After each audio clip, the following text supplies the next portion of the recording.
Hi, I'm Miles. I'm about to embark upon an 8-day ski tour with Jotunheimen Travel, and I'm going to take you through everything on this epic adventure, from what I'm packing, the route I'm taking to get there, and the tour itself. Now, I leave for Norway tomorrow, so let's get straight down to the kit. Now, the first thing to say is that this tour is the classic route around the Jotunheimen in mid-Norway.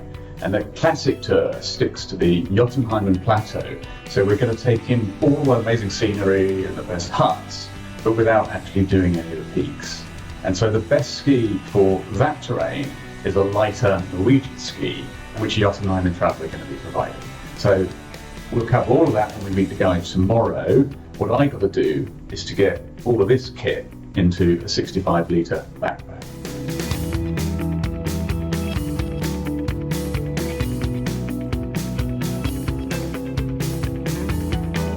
So a bit of information on the Jotunheimen. This is a mountainous area in the southern half of Norway. In Norwegian, Jotunheimen means the home of the Jotun, or giants. And this is where you'll find the 29 highest mountains in Norway, including the highest mountain in Northern Europe at about 2,500 meters. And I'm flying out early tomorrow from Gatwick to Oslo. The main carriers from Gatwick or Heathrow are BA, EasyJet, and the local low-cost airline called Norwegian. They have the better connections for my journey north, so I've chosen to fly with Norwegian. At Oslo Airport, I then have this 3.5-hour train journey to Otta via Kram, where I meet with the guide from Jotunheimen Travel. Their website is jotunheimentravel.com, all one word.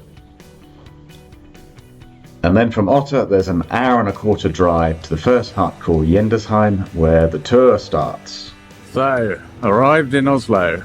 I want to briefly come back to the subject of kit. Yesterday evening, I made the call to change my backpack. So the 65-litre backpack doesn't have a frame, and it was weighing in at about 10 kilos. So for comfort, on an 8-day tour, I decided to switch to a slightly larger pack that weighs a bit more, but has a frame. So I did stick with the 65 litres of kit though, so that was a valuable exercise.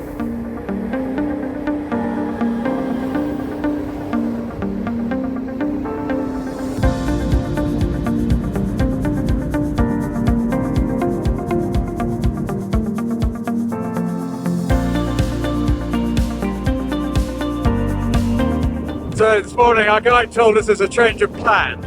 As you can see, there's a storm that's come through. Must be saying about 4-6, gusting a bit stronger. So, we're not touring today, we're just speeding up a local peak, just equivalent back to Glitterheim tonight for supper. And then the real tour starts. The Norwegians have the saying, there's no such thing as bad weather, just bad clothing.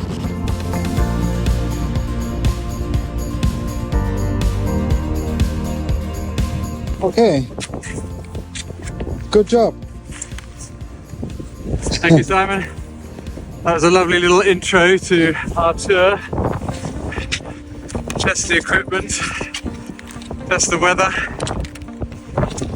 And test the participants. And what happens now? Coffee. Coffee. Of course, we're in Norway, coffee.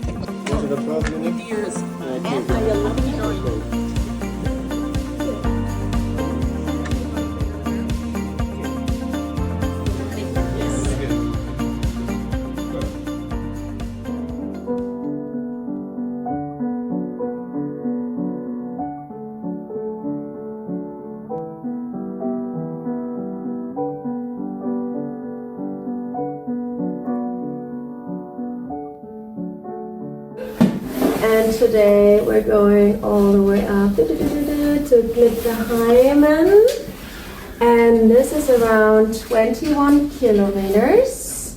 And you can see here on the lines we have also a bit of uphill. Here it's nice and flat over the lake, so it's around 1,000 meters elevation. So that'll be fun.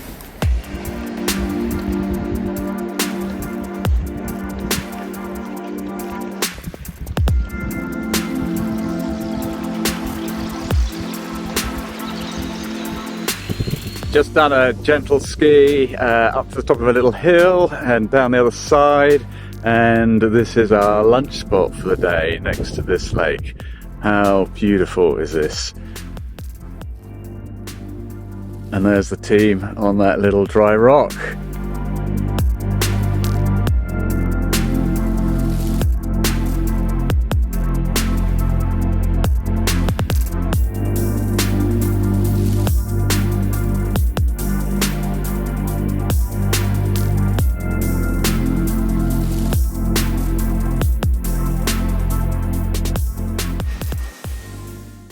So this is the Glitterheim Hütte. We arrived here about 5 o'clock yesterday after a lovely day in this winter wonderland. We only saw 2 other people the whole day, and you arrive here for a 3-course meal. It's really very, very welcoming. So today we're heading down the valley, but behind me you see, it's actually in the clouds, but this is the foothills of Glitterheim, which is the 2nd largest mountain in Norway. So we are surrounded by giants here, but we're sticking to the valleys and the lakes and the scenery and just having a good time.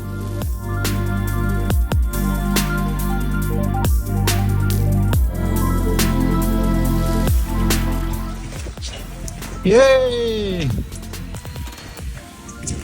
Finally there.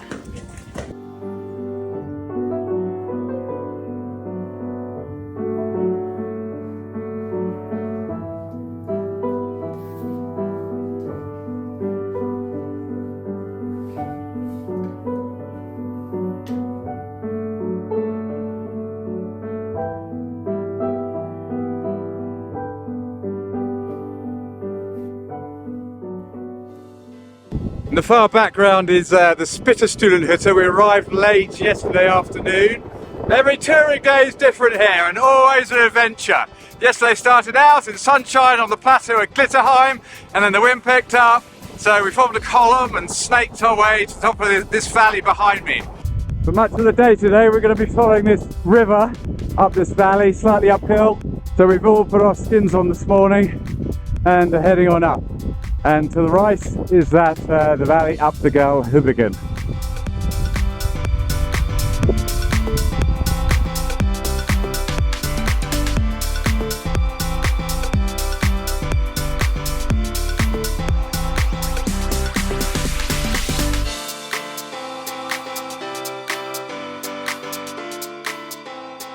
Oh God, what a day again. Look at this.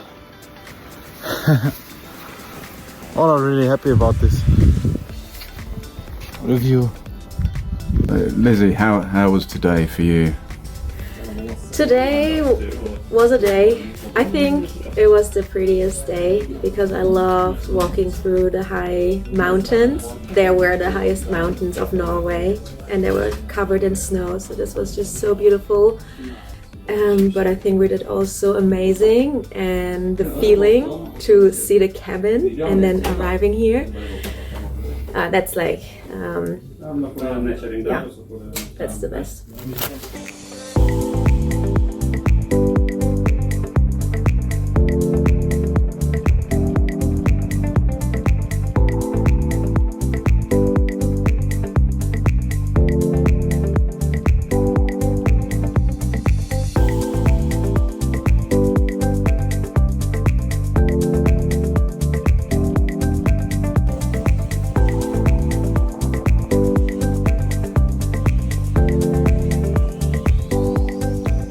Hey, well done, guys.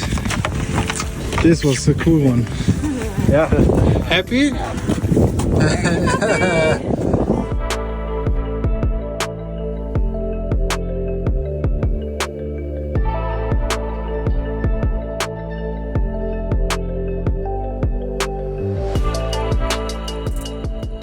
What's on the menu tonight?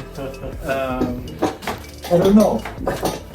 This is what we have. We have some Whatever comes to mind. Pasta, pasta, and then inspiration sauce. tomato, Mexican soup, and we brought some onions and some garlic to spice it up. Sounds brilliant.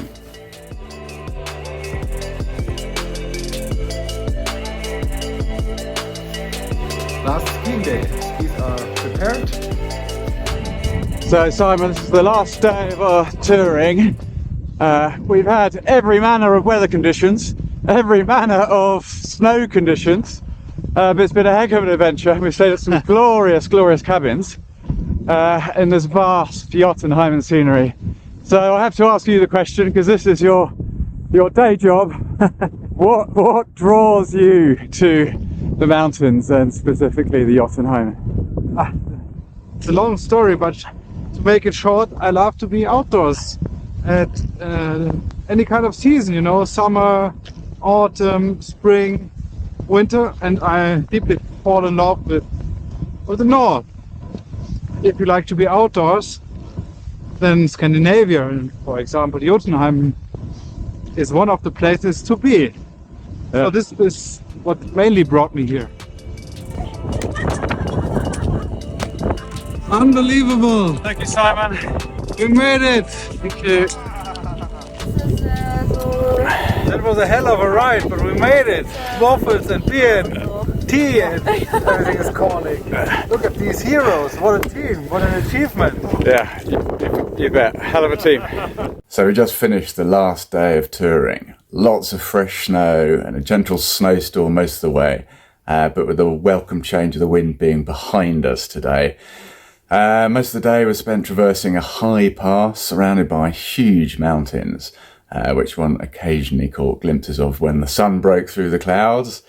And then the day ended with a glorious descent through snowfields with a foot of fresh, which we absolutely massacred on our field ski. But a beer later, another fabulous Norwegian lodge, and pride is swallowed. Toutes sortes d'œils pour filles en cachette, ils sont heureux de trouver une couchette. L'hôtel des Courondelles, où l'on ne paye pas cher. L'hôtel est rose pour rien Montmartre, sous les ponts de Paris. Some final reflections as we leave the mountain behind. I think if you've, whether you're a skier or not, I think if you've got a reasonable fitness, so you can do, let's say, 6 to 8 hours with a pack walking in hills, then this trip is something really different and very special. It's not about the skiing, I can tell you that. These Norske ski, they take a little bit of getting used to. Obviously, if you've done some cross-country before, that helps, but otherwise we had a couple of beginners, me included, on these Norske ski on this trip, and you get used to it.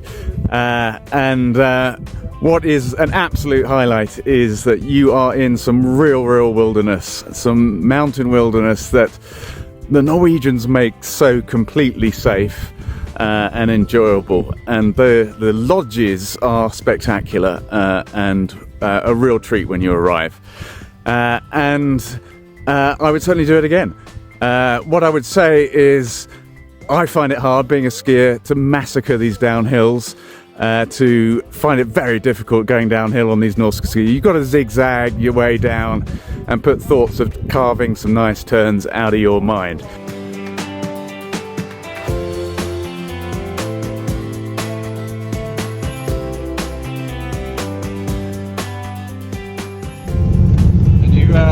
How many years have you been driving this bombardier? 5 years. 5 years. It's good fun, huh?